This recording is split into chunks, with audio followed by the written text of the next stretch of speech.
Anybody been hacked? I don't mean right now, I mean, has anyone ever been hacked? Yeah? Yeah? Yeah? Does anyone know anyone else who's been hacked? Yeah. Probably quite an old person on Facebook, is that right? Even older than me. Yeah, that tends to happen, doesn't it? Does anybody have any crypto?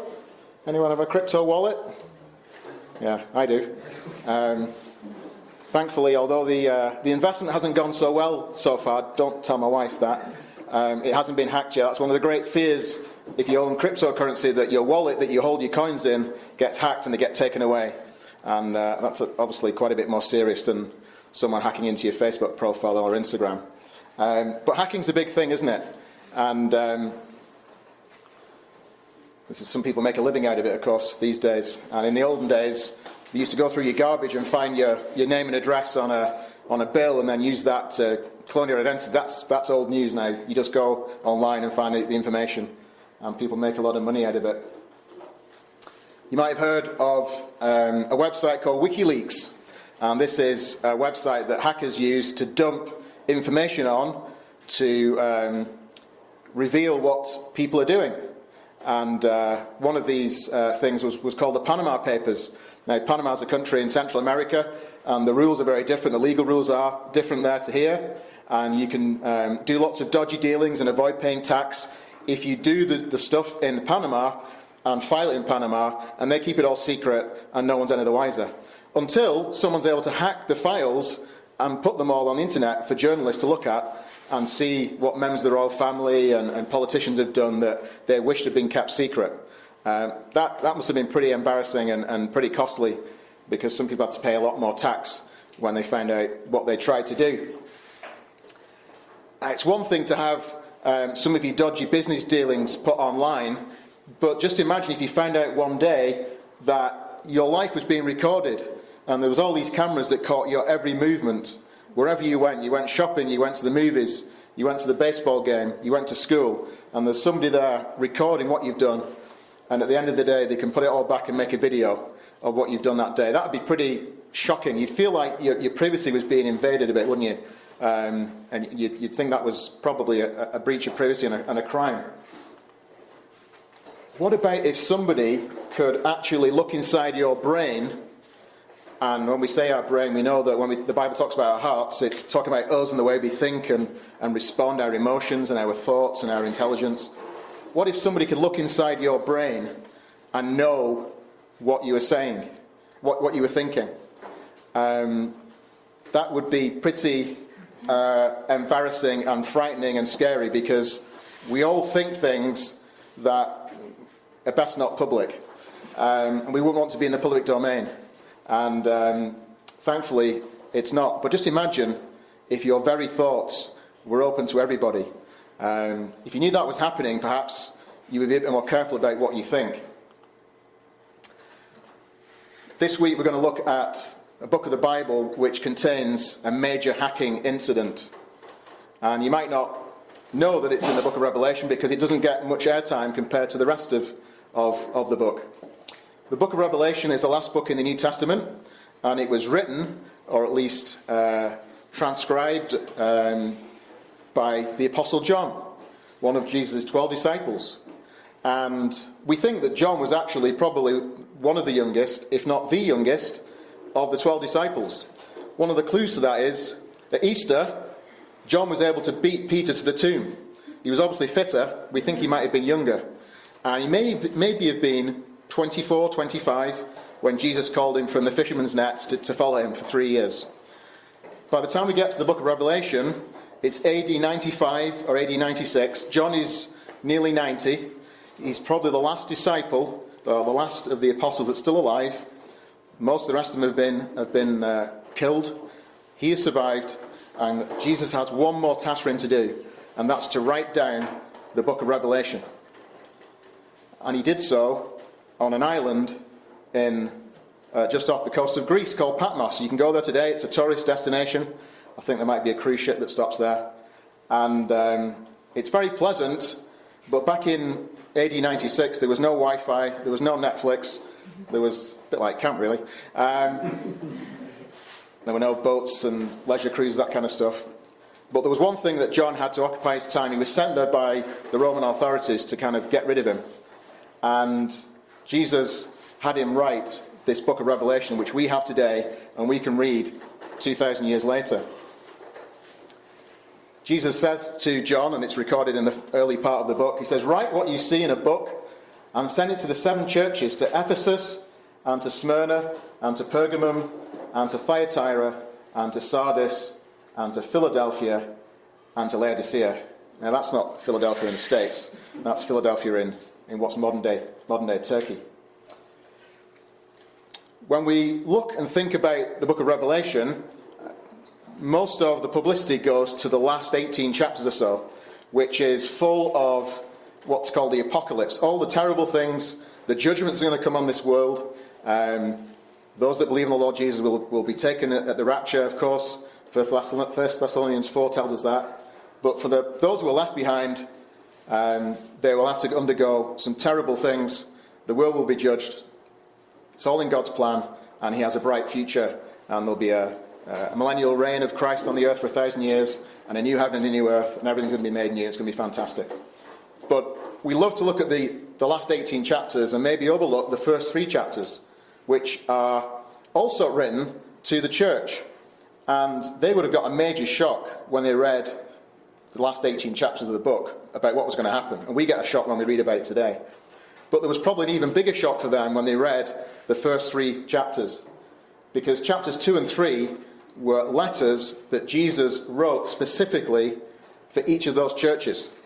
And this is where they are. They're in modern day Turkey. We have the Golden Horseshoe. This was also a horseshoe. I don't know what they called it. But they were reasonably easy to get from one to the other. Ephesus is here on the coast, and you go all the way around to Laodicea. And there was a little, maybe 200 or 300 words written to each church, and probably on a scroll.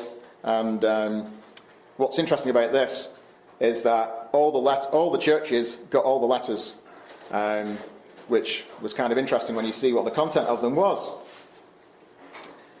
Because Jesus had all along been hacking these churches, these 7 churches. And each of these churches, he says to them in the letter, I know. And some of the things he knew were good things. The churches that were doing what he commanded them to do, he knew that. Where they were slipping up, where they were failing, where they were going completely off the rails, he knew that as well. And he didn't just know what they were doing, he knew the motives of their heart and why they were doing the things they were doing and why they were not doing the things that they were not doing. And that must have been pretty hard for them to read. And maybe it was news to them. Maybe they were completely oblivious to what they were like. Maybe they knew, but they didn't want to admit it. But Jesus says, I know. Because Jesus, of course, knows everything. And you think, well, why did he do this? What was the objective of spilling the beans and getting all this information and sharing it effectively on the internet for everybody to see? We can look back at these churches even today and see all their faults and where they went wrong. Was it to exploit them and to extort them? That's why people hack today often is to get money from people, isn't it? To get something out of them, to blackmail them. Of course, that wasn't really what Jesus was on about at all. That's not his purpose. Sometimes people hack just simply to embarrass. You get wives that hack into their husband's Facebook account and post something to embarrass them. Jennifer's never done that. I have one friend that his wife does that all the time. And he's very gracious to her. He hasn't told her to leave the house yet. That's not why Jesus was doing this, of course. He was actually doing it to encourage them. To encourage them. Because they were doing some things, or some of the churches were doing some good things. And we're going to look at those. And he wanted to recognize that and thank them and say, carry on doing what you're doing. And there were also things that were wrong. Things that needed to be fixed. And he wanted to encourage them to do it, to get it fixed. And he gave them some advice on some occasions as to how to fix it. And to each of the churches he gave a promise to say, if you overcome these problems, then there's something in store for you. And if you read the letters, you'll see what each of those were. over the course of this next 5 days, we're going to watch clips from 2 videos that look at these churches. And we clipped each one down to about 10 minutes each. And one looks at the perspective of times of fire, so times of testing and persecution. And the other one is times of deception, those churches that were susceptible to false teaching and decaying moral standards. We're going to look at a 2-minute trailer for the first video at the end, after I finish the talk, before we have a closing song. I've got some news for you. As if you're a Christian, you're being hacked right now by Jesus, just as he was hacking the hearts and minds of those churches. So it's quite fun to look at those churches and see inside them and inside their hearts. But Jesus is looking inside our hearts right now. He's looking inside my heart, he's looking inside your heart. And 2 Corinthians tells us that one day those things that are in our hearts and the things that we've done because of what's in our hearts will be laid open. I don't think it means that they'll be public to everybody. I think that will be a conversation between you and the Lord. But he'll go back over your life and analyse them and pick out the things that you've done. Not to criticise, but to reward for the things that you've done. This is not about punishment. This is about enjoying the good things that we've done. But nevertheless, we don't want to get to what we call the judgment seat of Christ. To have that assessment of our lives and find that there was nothing in our hearts and in our lives that he thought was worthy of keeping. And so it's all going to be burned up. And so as we look at that letter, those letters to the churches, what we want to do in part is looking at inside ourselves and challenge ourselves to see how we're doing, how we're measuring up to Jesus' standards. And that's a difficult thing to do. We might want to think about the reputation that we have with our friends. What do they think about us, about our discipleship, as our life as a Christian? More importantly, what's your own assessment? And even more importantly of all, what's Jesus' assessment? What does he think of how you're doing? Were you doing well and you kind of stumbled? Or are you firing on all cylinders? We also want to look a little bit about our churches as well.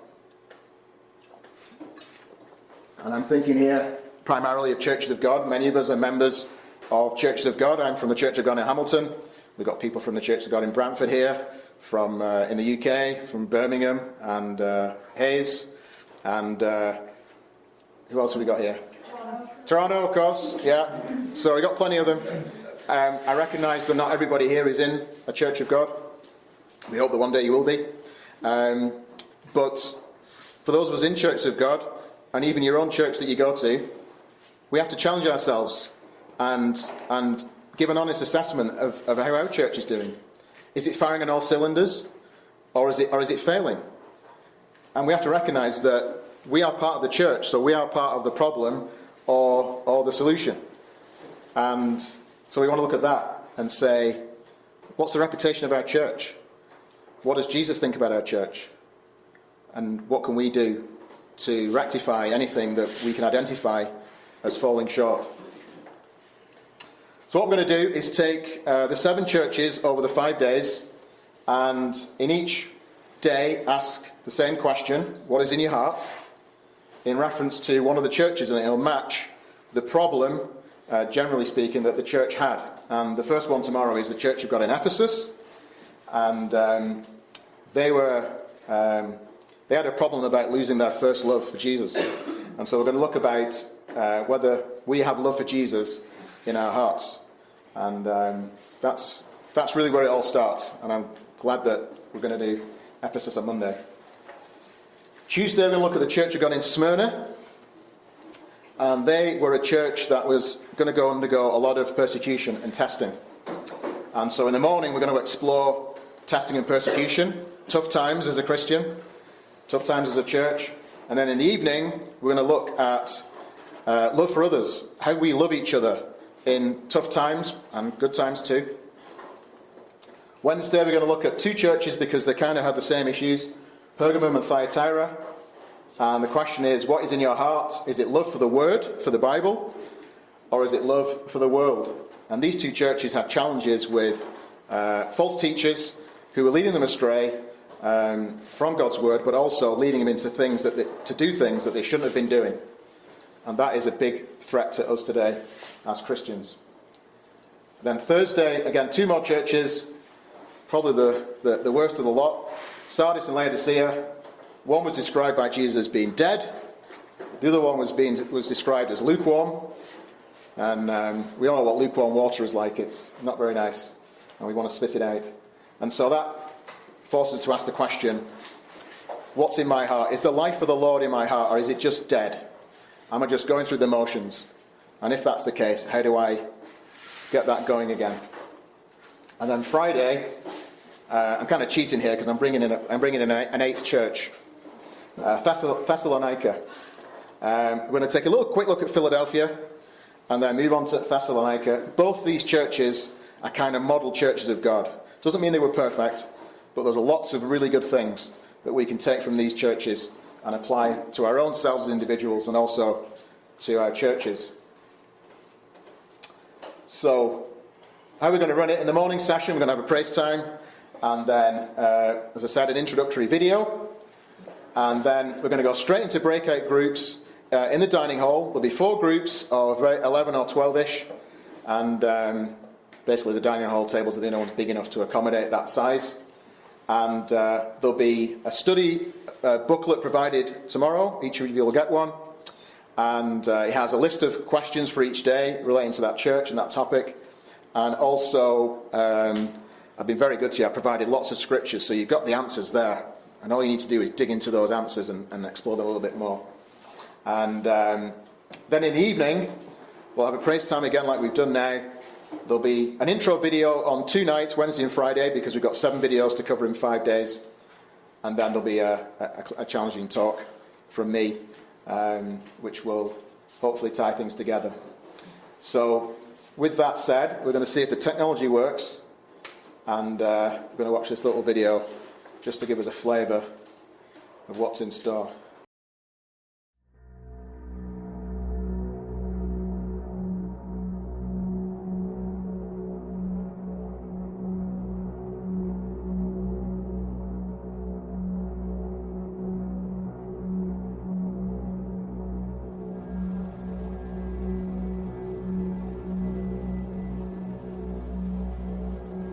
On a small Greek island in the Aegean Sea, an event in the 1st century marked the history of Christianity.